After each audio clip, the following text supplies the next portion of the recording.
오늘 우리에게 주시는 하나님의 말씀은 사도행전 2장 14절에서 21절까지 말씀입니다. 14절 베드로가 열한 사도와 함께 서서 소리를 높여 이르되 유대인들과 예루살렘에 사는 모든 사람들아 이 일을 너희로 알게 할 것이니 내 말에 귀를 기울이라. 때가 제 삼시니 너희 생각과 같이 이 사람들이 취한 것이 아니라 이는 곧 선지자 요엘을 통하여 말씀하신 것이니 일렀으되 하나님이 말씀하시기를 말세에 내가 내 영을 모든 육체에게 부어주리니 너희의 자녀들은 예언할 것이요 너희의 젊은이들은 환상을 보고 너희의 늙은이들은 꿈을 꾸리라. 그때 내가 내 영을 내 남종과 여종들에게 부어주리니 그들이 예언할 것이요 또 내가 위로 하늘에서는 기사를 아래로 땅에서는 징조를 베풀리니 곧 피와 불과 연기로다. 주의 크고 영화로운 날이 이르기 전에 해가 변하여 어두워지고 달이 변하여 피가 되리라. 누구든지 주의 이름을 부르는 자는 구원을 받으리라 하였느니라. 아멘. 오순절에 마가의 다락방에 성령께서 처음으로 임하셨습니다. 이때 성령이 임한 자들이 각 나라의 언어들로 말하기 시작했습니다. 외국에 살지도 않았던 유대인들이 외국어로 말을 하게 되자 듣던 사람들은 놀라서 술에 취한 것이라고 했습니다. 이에 베드로는 술에 취한 것이 아니라고 말합니다. 지금이 아침 9시인데 어떻게 사람들이 다 술에 취할 수 있겠느냐면서 반박합니다. 그러면서 구약 성경의 요엘서 말씀을 인용해서 이 모든 것들이 다 예언된 말씀이라고 알려줍니다. 지금 우리들은 오순절날 성령이 임한 사건이 전혀 이상할 게 없지만 당시 사람들에게는 믿겨지지 않을 사건이었을 것입니다. 외국어를 배워본 일이 없는 사람이 외국어를 한다는 것은 이해할 수 없는 일이죠. 그래서 술에 취했다고 생각했던 것입니다. 술에 취해서 횡설수설하는 것이 외국어처럼 들린다고 생각했던 것입니다. 이처럼 세상 사람들은 하나님을 믿는 우리들을 제대로 이해할 수가 없습니다. 그들이 보기엔 우리들이 이상한 사람인 거죠. 세상은 손해보지 말라고 하고 자기 것은 악착같이 챙기라고 말합니다. 그런데 성경은 주는 것이 받는 것보다 복이 있고 타인을 섬기라고 하죠. 세상은 편하고 넓은 길로 가라고 하지만 성경은 험하고 다니기 불편한 좁은 길로 가라고 합니다. 세상은 이에는 이, 눈에는 눈으로 갚으라고 하지만 성경은 선으로 악을 이기라고 합니다. 세상은 우리들과 정반대로 가르치고 있죠. 그래서 우리들이 이상하게 보이는 것입니다. 우리들이 보기엔 지극히 정상적인 것인데 세상 사람들 눈에는 우리들이 별난 사람들처럼 보이는 겁니다. 성령 충만한 사람을 술에 취한 사람으로 보았듯이 세상 사람들은 우리들을 이상하게 보는 것입니다. 그런데 이것이 지극히 정상적인 것입니다. 우리가 하나님 뜻대로 잘 살고 있다는 증거입니다. 우리가 성경 말씀대로 살고 있다는 증거입니다. 오히려 우리가 세상 사람들이 보기엔 전혀 이상하지 않은 게 이상한 겁니다. 우리가 그들과 같아 보이는 게 잘못된 것입니다. 우리가 하나님을 믿는다고 하면서 세상 사람들과 똑같이 살고 있는 거죠. 그런데 우리가 세상 사람들과 똑같이 살게 되면 당장은 편할지 몰라도 결국엔 세상에서 밟히게 됩니다.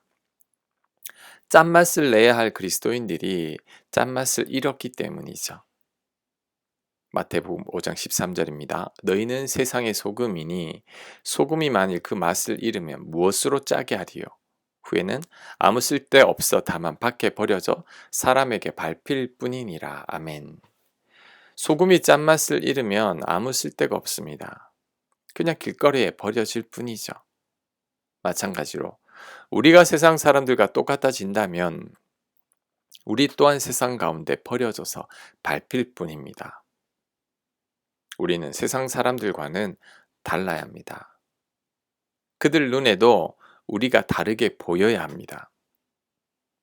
하나님을 믿는 사람들은 뭔가 다르다는 것을 느끼고 우리에게 호감을 느껴야 합니다.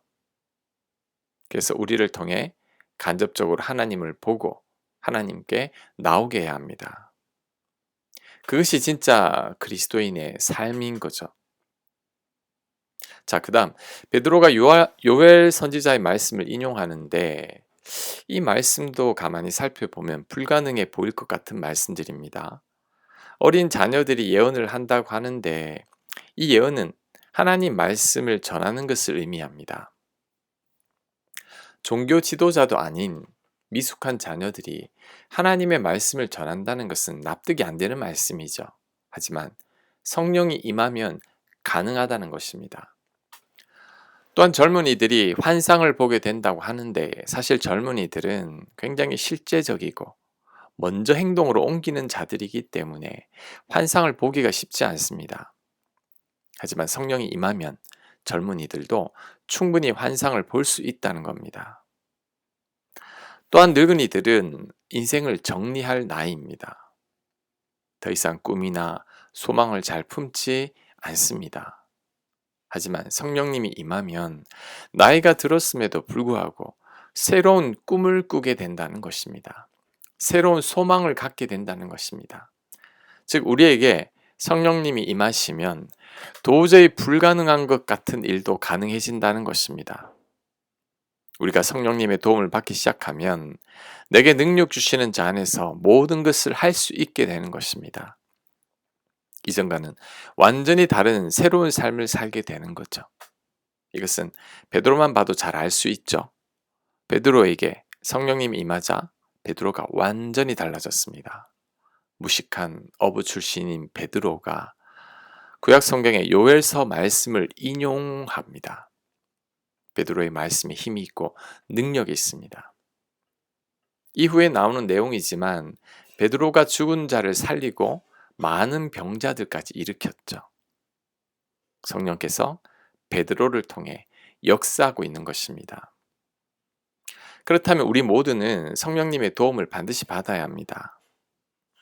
하나님을 믿는다고 하면서도 내 힘과 내 능력으로 사는 것은 성령님의 도움을 전혀 받지 못하는 거죠. 우리가 성령님의 존재를 믿고 있지만 성령님의 도움을 전혀 받지 못한다는 것은 무제한으로 사용할 수 있는 신용카드를 지갑에 넣고 다니면서도 전혀 사용하지 않는 것과 같은 것입니다. 그러니 우리들은 무조건 성령님의 도움을 받아야 합니다. 그런데 많은 그리스도인들이 성령님의 도움을 받는 법을 잘 모릅니다. 어떻게 하면 우리가 성령님의 도움을 잘 받을 수 있을까요? 어제 말씀드린 잠언 3장 말씀을 기억해야 합니다. 잠언 3장 6절 너는 범사의 그를 인정하라. 그리하면 네 길을 지도하시리라. 우리는 먼저 성령님을 인정해야 합니다. 내 안에 성령께서 지금도 거하고 계시다는 것을 인정해야 합니다.